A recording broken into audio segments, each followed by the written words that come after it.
साथ श्वेता जैन जी मौजूद हैं, सर्टिफाइड फाइनेंशियल प्लानर हैं, सीईओ हैं इन्वेस्टोग्राफी की। बहुत बहुत स्वागत है आपका श्वेता जी आज के इस म्यूचुअल फंड सेंट्रल के कार्यक्रम में।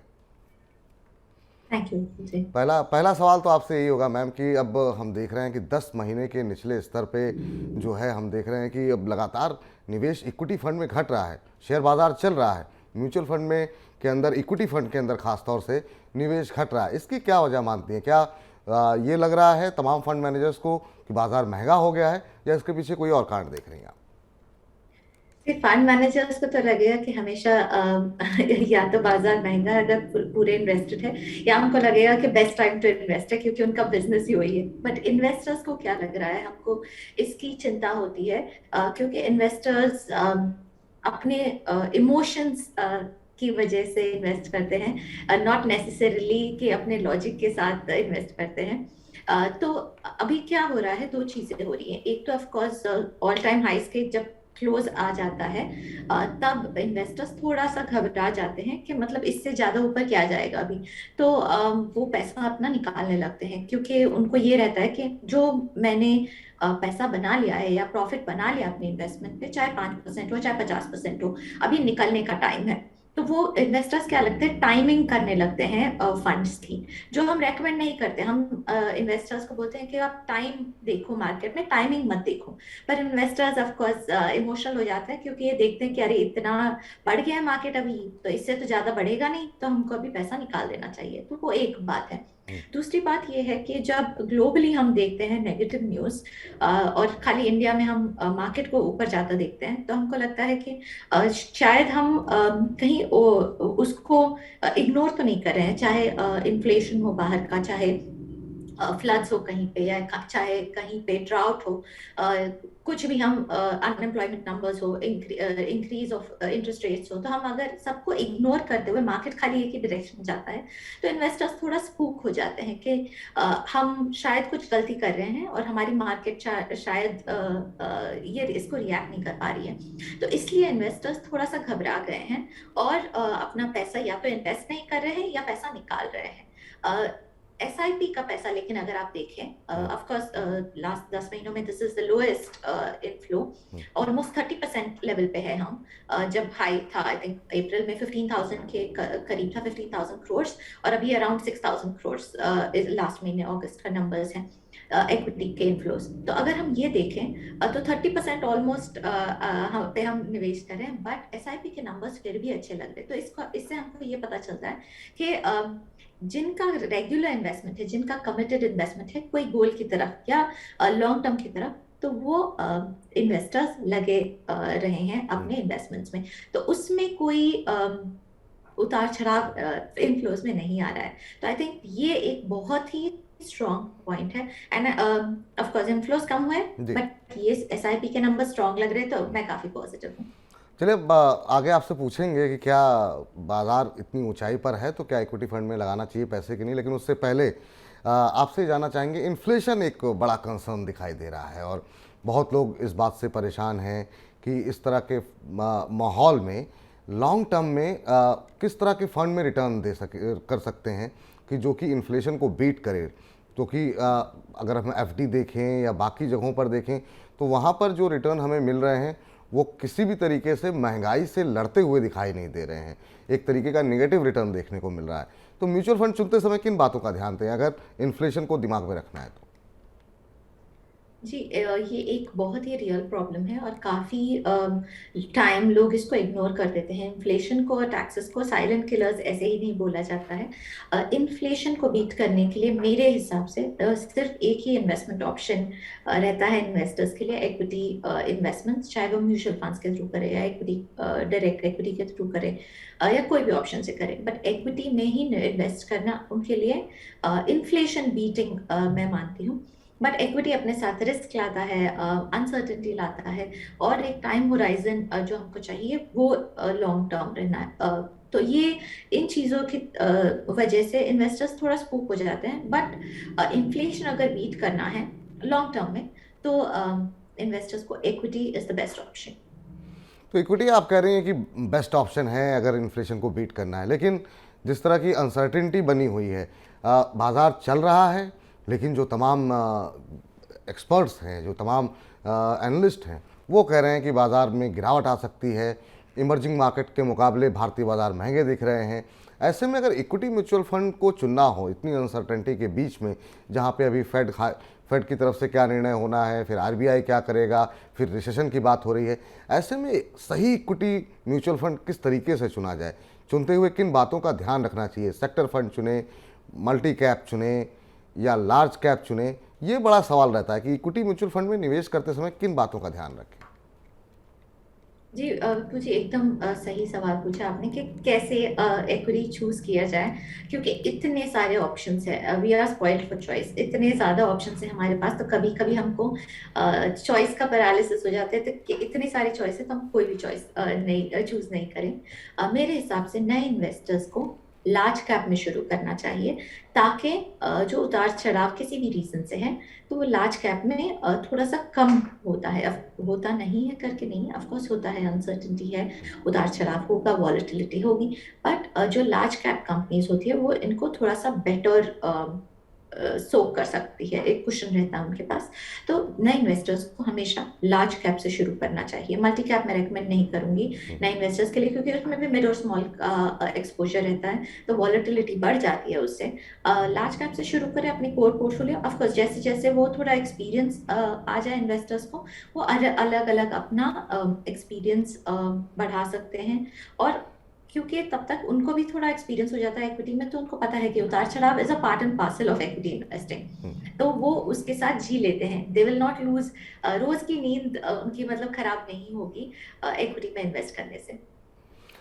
एक सवाल काफ़ी महत्वपूर्ण है। अभी हमने एक रिपोर्ट देखी कि ज़्यादातर जो इक्विटी फंड्स के खासतौर से जो सेक्टर स्पेसिफिक फंड होते हैं, वहाँ पे हमने देखा है कि वो जो है लगातार अंडर परफॉर्म कर रहे हैं इंडेक्स के मुकाबले।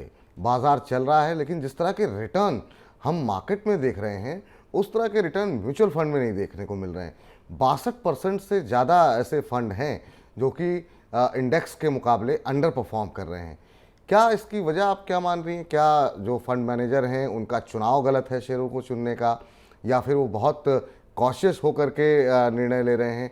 जब हम देखते हैं कि बहुत लोग सुरक्षित निवेश के लिए इक्विटी फंड में लगाते हैं, बहुत लोग बाजार में पार्टिसिपेट करने के लिए लगाते हैं कि आप डेली मार्केट ट्रैक नहीं कर पाते, लेकिन जब वो देखते हैं कि अगर हमने डायरेक्ट पैसे लगाए होते स्टॉक मार्केट में तो आज मेरे पैसे डबल ट्रिपल हो गए होते, और यहाँ पर हमें 20% या 18% का रिटर्न मिल रहा है। इसकी क्या वजह मानती हैं आप? जी अलग अलग स्कीम्स के अलग अलग वजह होती है। कोई या तो अगर फंड मैनेजर कैश रख रहे हैं ज़्यादा, या लिक्विड ज़्यादा रख रहे हैं, ताकि उनको अपॉर्चुनिटीज बाद में मिले, उनको ऐसा लग रहा है कि मार्केट ओवर वैल्यूड है, तो वो एक रीज़न हो सकता है अंडर परफॉर्मेंस का। दूसरा ऑफकोर्स ये रीज़न है कि जिन सेक्टर्स में या जिन स्टॉक्स को उन्होंने चुना है वो स्टॉक्स अभी परफॉर्म नहीं कर रहे हैं। तो देखिए हमारे हिसाब से म्यूचुअल फंड इन्वेस्टिंग एक लॉन्ग टर्म गेम है, या लॉन्ग टर्म के लिए है, एक it's not for short term, but we have to also acknowledge the fact कि इन्वेस्टर्स हमेशा शॉर्ट टर्म पहले देखेंगे, लॉन्ग टर्म बाद में देखेंगे। मैं एक एग्जांपल देती हूँ आपको। करीब 2.5 साल पहले जब हम कोविड के थ्रू गुजर रहे थे, लॉकडाउन वगैरह से गुजर रहे थे, तो उसके 6 महीने बाद जब हमने देखा कि कौन सा बेस्ट परफॉर्मिंग स्कीम है, तो वो एक सेक्टोरल फंड आया। तो अगर हम सिर्फ ये देख के निवेश करते कि लास्ट 6 महीने का ट्रैक रिकॉर्ड क्या है या लास्ट साल भर का ट्रैक रिकॉर्ड क्या है, तो हम सेक्टोरल फंड्स चूज करते, क्योंकि शॉर्ट टर्म में अगर देखा जाए कितनी बार तो वो बेटर परफॉर्मिंग फंड्स हो जाते हैं। बट अगर हम लॉन्ग टर्म देखें तो हमको डाइवर्सिफाइड इक्विटी फंड्स में बेटर रिटर्न मिलेगा। and it's not just return, right, it's also the experience। आपकी जो वॉलेटिलिटी है वो सेक्टोरल फंड्स में काफी ज्यादा हो जाती है, जो आपके डाइवर्सिफाइड फंड्स में थोड़ा सा कम हो जाता है। ऑफ कोर्स इट्स क्योंकि सेक्टोरल फंड्स जैसे अगर आप फार्मा देखिए, आईटी देखिए, कोई भी फंड देखिए, इंफ्रास्ट्रक्चर देखिए, तो उसकी वॉलेटिलिटी जितनी होगी उतना उसका डाइवर्सिफाइड फंड का वॉलेटिलिटी नहीं होगा। तो अगर आप अभी लास्ट 6 महीने में देखें या लास्ट साल भर से देखें तो सेक्टोरल फंड्स अच्छा नहीं कर रहे, काफी सेक्टोरल फंड्स, कोई एक सेक्टर मैं पिकअप नहीं करूंगी, most sectoral funds are not doing well, but I would say sectoral funds में आपको एक्स्ट्रा रिस्क देखने को मिलता है, नॉट जस्ट कॉन्सेंट्रेशन। आपको एक और रिस्क होता है कि आपको टाइमिंग एकदम करेक्ट पाना पड़ेगा एंट्री का और एग्जिट का। तो आपको एकदम करेक्ट टाइम पे एंट्री लेनी पड़ेगी, एकदम करेक्ट टाइम पे एग्जिट लेना पड़ेगा, तो एक बहुत ज्यादा हैसल है।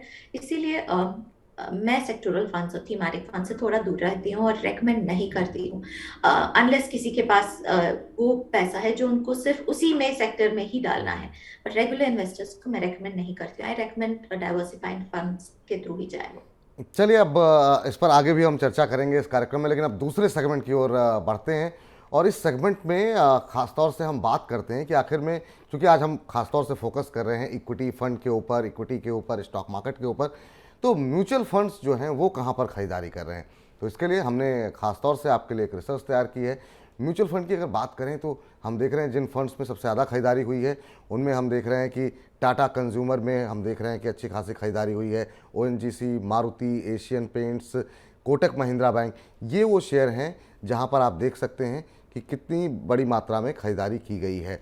43 अरब से ज़्यादा रुपए से ज़्यादा की खरीदारी टाटा कंज्यूमर में है, ओएनजीसी, मारुति, एशियन पेंट्स। अब जरा इनके चार्ट्स देख लेते हैं कि आखिर में किस तरह का प्रदर्शन इन शेयरों ने किया है। तो हम देख रहे हैं कि पिछले 3 महीनों के चार्ट में देखें तो हालांकि अभी ये अगस्त महीने का डेटा हमने आपको दिखाया है, लेकिन फिर भी हम देखें तो over a period of time धीरे धीरे करके यहाँ पर लगातार लोअर लेवल से रिकवरी देखने को मिली है। टाटा कंज्यूमर में अभी 650 का 52 वीक लो था, 883 का इसका हाई है। अभी भी हम देख रहे हैं कि 800 के ऊपर जो है ये ट्रेड करता हुआ दिखाई दे रहा है। ये वो तमाम शेयर हैं। ओएनजीसी में भी अच्छी रिकवरी लोअर लेवल से देखने को मिली है। इसके अलावा एशियन पेंट्स, अगर आपकी टीवी स्क्रीन पर आप देखिए, यहाँ पिछले 1 महीने में खास तौर से किस तरीके का, इवन सितंबर में भी हम देख रहे हैं कि ठीक ठाक रिकवरी यहाँ पर देखने को मिली। ये 1 महीने का चार्ट है, आप देख सकते हैं। इसके अलावा कोटक महिंद्रा बैंक में भी लोअर लेवल से अच्छी खासी रिकवरी यहाँ पर देखने को मिली है। 1 महीने के अंदर ही आप देख सकते हैं किस तरीके का यहाँ पर माहौल बनता हुआ दिखाई दे रहा है। इस तरह के शेयरों पे बहुत हम लगातार हर महीने जब हम म्यूचुअल फंड सेंटर लेके आते हैं श्वेता जी, तो हम चर्चा करते हैं और हर बार हम आपसे ये सवाल पूछते हैं कि ये जो नंबर्स हैं, क्या इनसे कोई इंडिकेशन जो नॉर्मल ट्रेडर है या इन्वेस्टर है इक्विटी मार्केट में जो डायरेक्ट पैसा लग रहा है, उन्हें कोई क्यों लेना चाहिए क्या? जी, मेरे हिसाब से तो क्यों नहीं लेना चाहिए, बट ऑफ कोर्स मेरे हिसाब से इन्वेस्टर्स और ट्रेडर्स नहीं चलेंगे। वो अपने हिसाब से ही चलेंगे। तो इन्वेस्टर यूजुअली, ट्रेडर्स मैं कहूँगी, वो फॉलो करते हैं कि फंड मैनेजर्स कहाँ इन्वेस्ट करना शुरू करते हैं और उसको वो भी पिकअप करते हैं। बस उसमें यही रिस्क रहता है कि उनकी एंट्री और हमारी entry at the same time हो, हम बहुत महंगे में नहीं खरीदें और उनके एग्जिट के टाइम हम निकल जाए, क्योंकि वरना जब वो इन शेयर्स को बेचने लगेंगे तब और ऑब्वियसली प्राइस नीचे आने लग जाएगा, क्योंकि उनकी जो जिस मात्रा में वो बेचना लग रहे हैं वो ज्यादा होगी। तो फिर इन्वेस्टर्स को ये चौकन्ना रहना पड़ेगा कि जब वो बेचे उसके स्टार्टिंग में ही वो निकल जाए, वरना वो उनका जो भी प्रॉफिट बनाया हुआ है वो भी उनका लॉस में नहीं बदल जाए। तो ये थोड़ा सा ध्यान रखना है। But of course fund managers अपना रिसर्च करते हैं और उनको लगता है कि these are the right stocks, तो इन्वेस्टर्स थोड़ा सा एक पिगी बैक करके कर सकते हैं। करना चाहिए या नहीं वो अलग सवाल है। चलिए, अब जरा फटाफट ये भी जान लेते हैं अगले सेगमेंट की तरफ बढ़ें उससे पहले कि कुछ शेयरों में सबसे ज़्यादा गिरावट देखने को मिली है। तो जिन शेयरों की अच्छी खासी पिटाई हुई है और म्यूचुअल फंड भी जहां पर बिकवाली कर रहे हैं, उसमें एचडीएफसी लाइफ इंश्योरेंस है, ग्रासिम है, बजाज ऑटो में हम देख रहे हैं कि 45 अरब से ज़्यादा के शेयर जो है बेचे गए हैं, 45 अरब रुपए से ज़्यादा के शेयर बेचे हैं। विप्रो आईटी हम देख रहे हैं लगातार पिट रहा है और वो हम चार्ट्स पे भी देख रहे हैं और वो हम देख रहे हैं कि म्यूचुअल फंड की तरफ से ही बिकवाली देखने को मिल रही है। जेएसडब्ल्यू स्टील एक और ऐसा शेयर जहां पर हम देख रहे हैं कि म्यूचुअल फंड का भरोसा कम होता हुआ दिखाई दे रहा है। जरा फटाफट एक नज़रिया जान लेते हैं कि चार्ट्स पे कैसे दिख रहे हैं ये शेयर। तो यहाँ पर भी हम देख रहे हैं कि बिकवाल, आप देखिए जरा 1 महीने का चार्ट देखिए ऊपरी स्तर से किस तरीके से, ये हम अगस्त के नंबर दिखा रहे हैं लेकिन सितंबर में भी हमने देखा कि यहाँ पर गिरावट आती हुई दिखाई दे रही है। इसके अलावा हम देख रहे हैं कि ग्रासिम में हालांकि यहाँ पर मजबूती है, तो ये दिखाता है कि अगर म्यूचुअल फंड बेच भी रहे हैं तो हो सकता है एफआईज खरीद रहे हों। तो आप चार्ट्स के ज़रिए इस बात का अंदाज़ा लगा सकते हैं। ये देखिए जेएसडब्ल्यू स्टील का चार्ट, 520 का इसका लो है। अभी फ़िलहाल हम देख रहे हैं 52 वीक हाई 790 के आसपास का है। तो ये फिलहाल स्थिति यहाँ पर बजाज ऑटो की देखिए ऊपरी स्तरों से किस तरीके से गिर रहा है। यहाँ पर भी अच्छी खासी बिकवाली की गई है म्यूचुअल फंड की तरफ से।